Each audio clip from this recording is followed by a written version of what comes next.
Welcome to this edition of Fridays with Fintelekt. My guest today is M C Ponnanna, Head of AML CFT and MLRO, that is Money Laundering Reporting Officer at Al Jazeera Exchange based in Qatar. Ponnanna is responsible for maintenance and implementation of all aspects of the organization's AML CFT and sanction systems, policies, procedures, and financial crime compliance framework to meet the required regulatory standards as per the FATF requirements. Purnana, welcome to Fridays with Fintelekt and thank you so much for joining us today. Thank you, Shirish. Pleasure to join you. So, Purnana, to start with, can you take us through the key changes brought in by the new AML law implemented in 2019 by the Qatar Central Bank? Yeah, Haji. So to start off, there are quite of changes which they brought in for the with new QCV law. So the one of the main changes I'll be talking about is like key principles, because earlier we had only the law had only 5 principles. Now they have gone up with the new 6 principles, like the responsibilities of the clearly defining the responsibility of the board and management. And second will be focusing on the risk-based approach. Third will be on the KYC. Fourth will be on the effective reporting to the FIUs on suspicious activity, and high standards of screening for your employees and appropriate training for the employees. And the sixth one, which was included in the new law, is evidence of compliance, where as an organization, you need to evidence your compliance policies and procedures and systems in order to show to the regulator that these are the things, these are the compliance controls what we have in place. So it's mandatory to put it as a evidence in order to show to the regulators. So that's one of the sixth principle what they have come up with a new law. And the other one what I would like to speak about is there are a lot of focus on the risk-based approach. Yeah, because as you all know, we were supposed to have a mutual evaluation in 2019 for Qatar by the FATF, but due to the COVID, it got postponed. If I'm not wrong, maybe the later half of this year, we might have the mutual evaluation. So based on that, there are a lot of focus on the risk assessment, where if I want to give the gist of it, so as an organization, you need to understand what are the risks present in your organization. So when I say that, so when you identify your risk, you need to identify along with other risk criteria, which is the National Risk Assessment Report, which exactly says what are the different kinds of risk present in the country, and also the sectorial risk. Sectorial risk means the different financial institutions with the kind of risk exposure to these kinds of crimes or this kind of risk present in the country. So as an organization, when you identify the risk, you need to correlate with this National Risk Assessment Report as well as the sectorial risk assessment. Yeah. And the more focus will be on the four components of risk-based approach, which will be your customer, the product, the delivery channel, and the jurisdictions. The product, you need to completely understand who your customers are. I need to appropriately assign the risk profile for the customers based on their business line, the kind of exposure they have, kind of board of directors, kind of sanction exposures, and the kind of profession for a retail customer. Yeah. Second will be the kind of product they'll be using of the financial institutions, and what are the ML and TF risk present, exposed for that product comes along with, and what are the controls you are going to put for that particular AML and ML and TF risk. Third will be the delivery channel, where the mode or the technology in which they are using our products. So with the new technology, as we all know, there is eKYC, there is the interaction with the customer in face-to-face is very less. So what are the risks you face in that particular, in giving that particular technology to that customer? And what are the controls you put in place in order to reduce the money laundering and terrorist financing risk? Yeah, and the fourth one will be the more important, the jurisdiction wise, which are the jurisdictions you're dealing with and your customers are dealing with, and what is the risk of those particular country or a jurisdiction based on the corruption index or the FATF report or any international sanctions prevailing in that country. Yeah. So these are the main things, and also it's focusing on having a threat assessment methodology.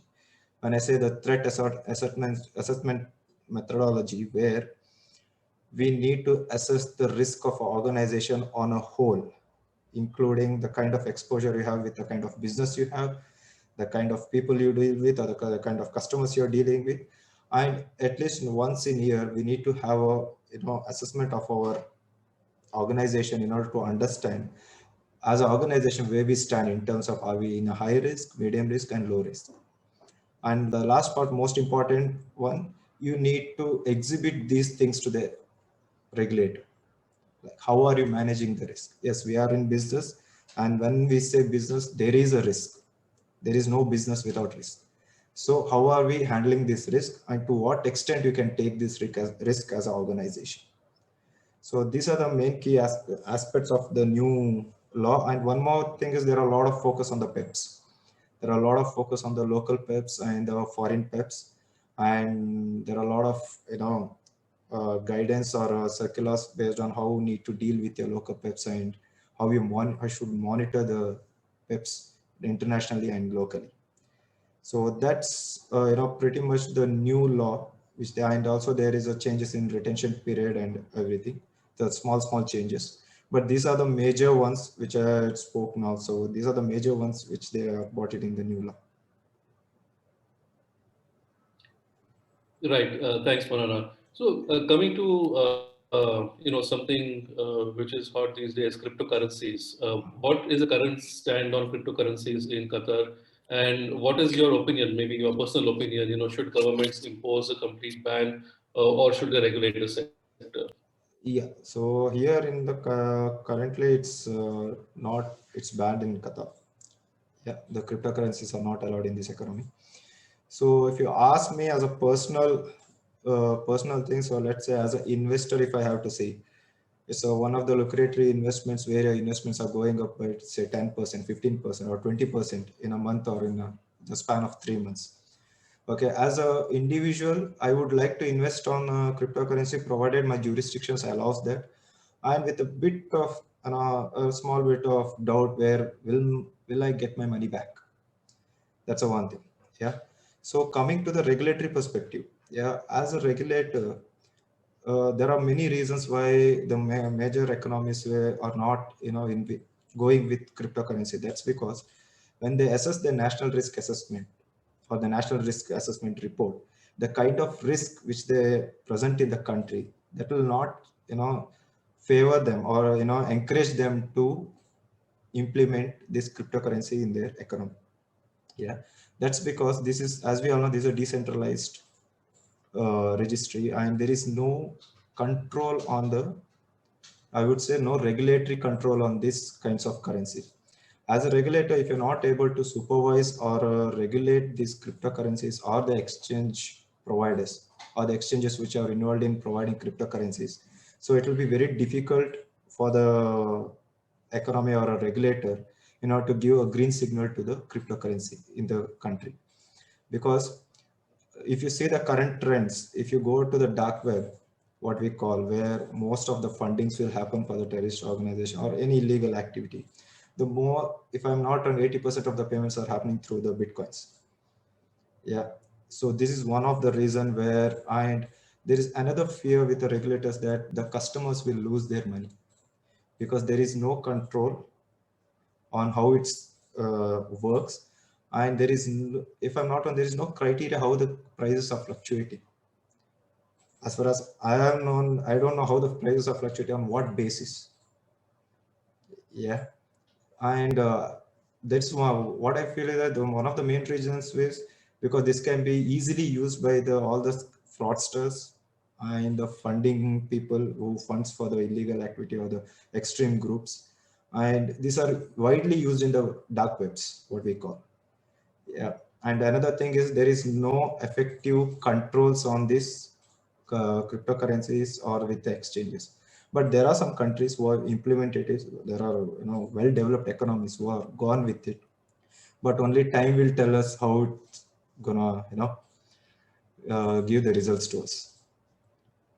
That if you ask me personally, yeah, if your regulator is able to have a control of the kind of if you're able to identify the identity of the customer, and if you can track the money where the funds are originated and where it's actually been used and which are the platforms which have been used, Yeah, and the kind of jurisdictions which are dealing with.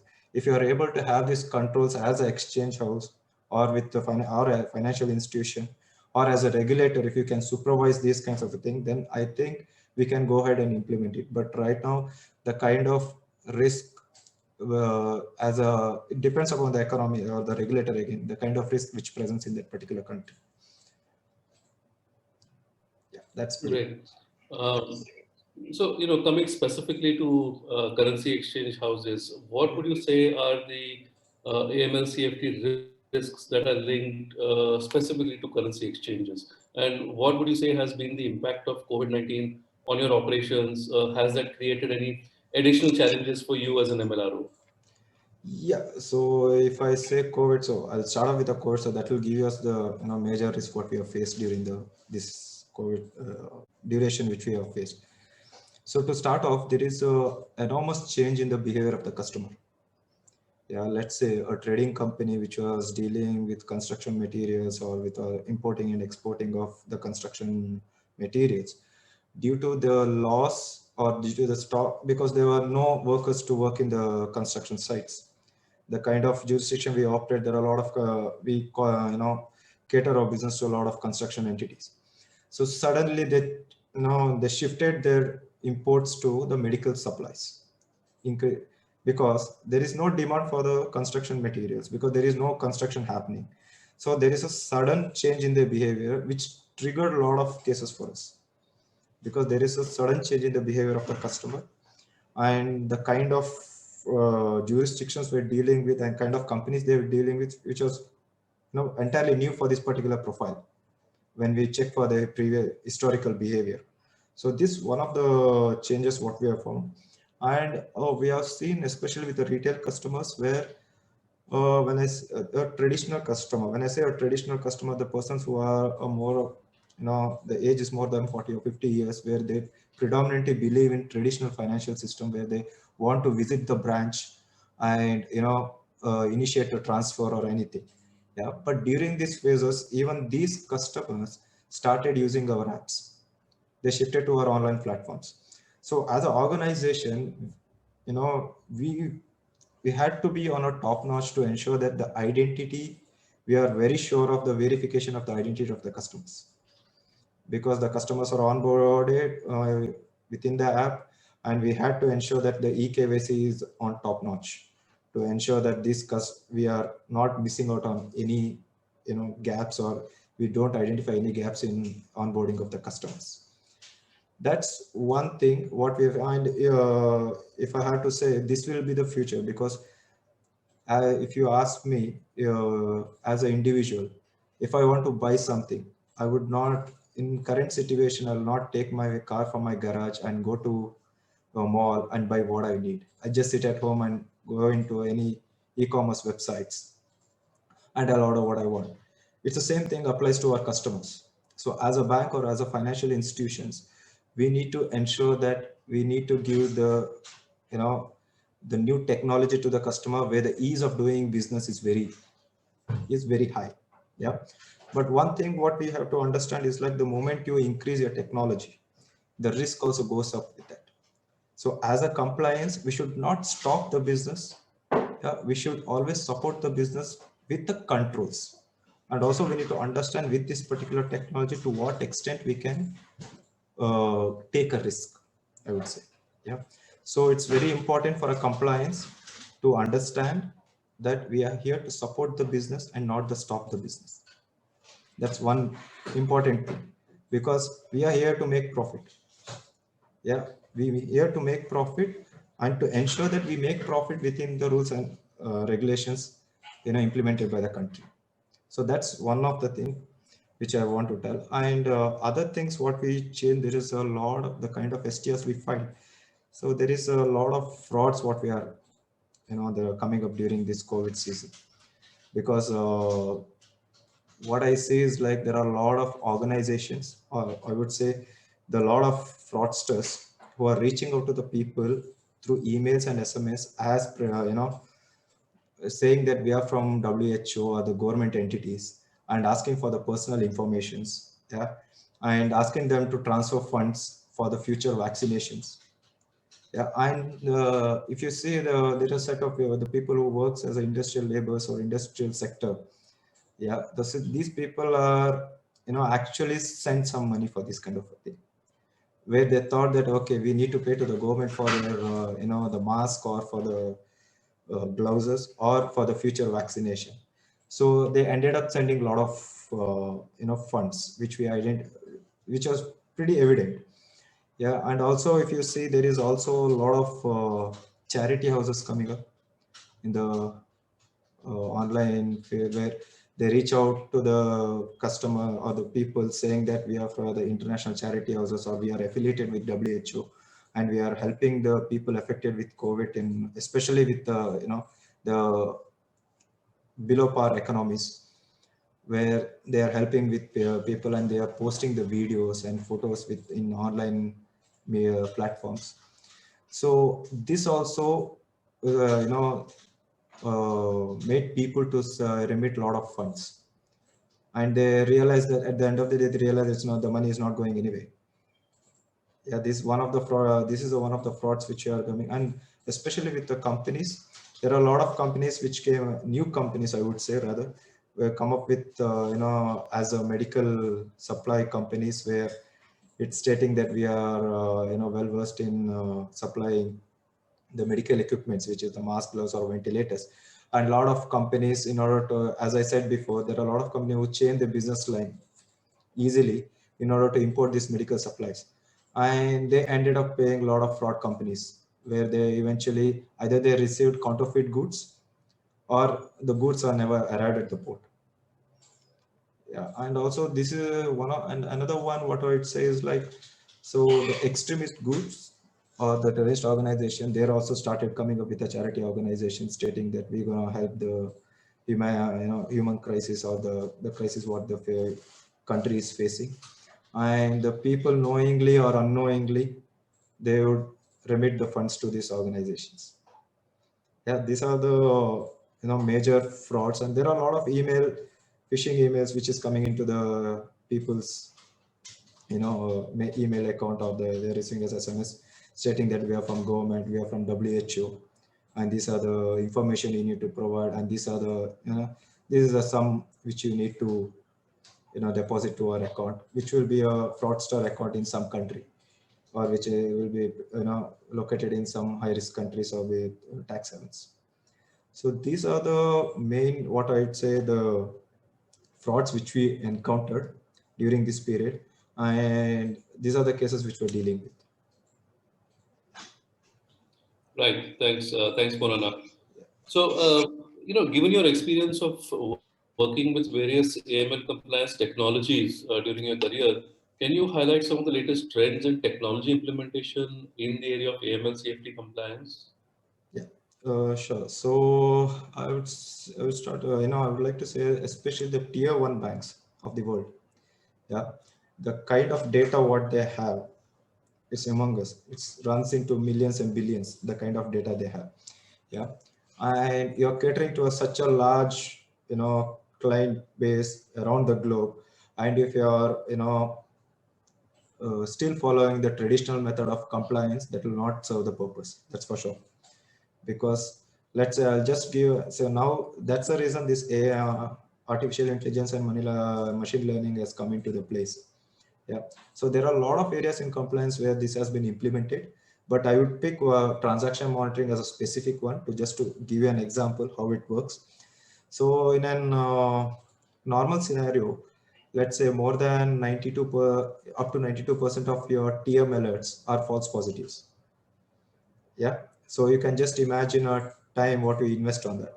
And also the investigator who investigate these alerts averagely spends about, if it is L1 he spends around 20 to 25 minutes. If it's L2 he spends around most probably 40 to 50 minutes. Yeah, these are the time which they consume during an investigation. And what do they do in this investigation time? 60 to 70% of their time just goes on collecting the data. When I say collecting the data, you'll go to your core system to get the KYC detail. You go to your accounts, which is you do an account review. Let's say a corporate or institutional clients holds an 8 to 10 accounts with millions of transactions in a month. So as an investigator, it's become very difficult for him to actually, do a account review and get a exact result or a productive results out of that account review. Yeah. So another thing, and another 10% he will, take time to take a judgment. Another 10 minutes, 10% of your investigation time is spent on the drafting the investigation. So you can imagine the time what they are actually spending, which is not productive, in fact. Yeah, that's where the AI and machine learning will come into a picture. So if I had to give an example, so once the AI is implemented, so what are the things it will do? Yeah. So once the alert is triggered, so the AI will check in the core system what are the KYC detail availables. Yeah, automatically. So it will, let's say a company or customer A has been triggered for 1 million transaction for some country. Yeah. So it will go to a core system and it will check how many products he owns or how many accounts he owns. Yeah. And it will give it in one picture. Let's say he has a current account, he has 5 current accounts, he has a mutual fund account, whatever, how many accounts he has. It will give a clear picture like in one shot. Like, yeah, this customer has so many accounts with so many purchases. Then it will go to the account review. Yeah, it will go to the account review and give you a graphical representation in your investigation, which will help in an investigation to exactly explain how the spending pattern or how the transaction behavior of this customer and which are the areas or which are the entities which he is dealing with in past. So imagine a person going to 8 accounts of a institutional client, yeah, and reviewing these accounts, and I'm pretty sure he'll not get much information out of it because there are millions of data in it. So it's very difficult to get a productive result out of it. Whereas the system automatically gives a graphical representation of his spending behavior of this particular account. Yeah. The third one, what it will do, it will run this, let's say, counterparty A sends to counterparty B. It will check with the core system how many of the other customers has sent money to this counterparty B. Yeah, and understand what is the profile of those customers. Yeah, which will help in for the current investigator to understand the profile. Does they belong to a particular business line of the entity? Yeah. And the third one, what it does, so let's say it counterparty A and the counterparty B is located in Hong Kong. Yeah, it will go and check in the external resources like DNB or BVD.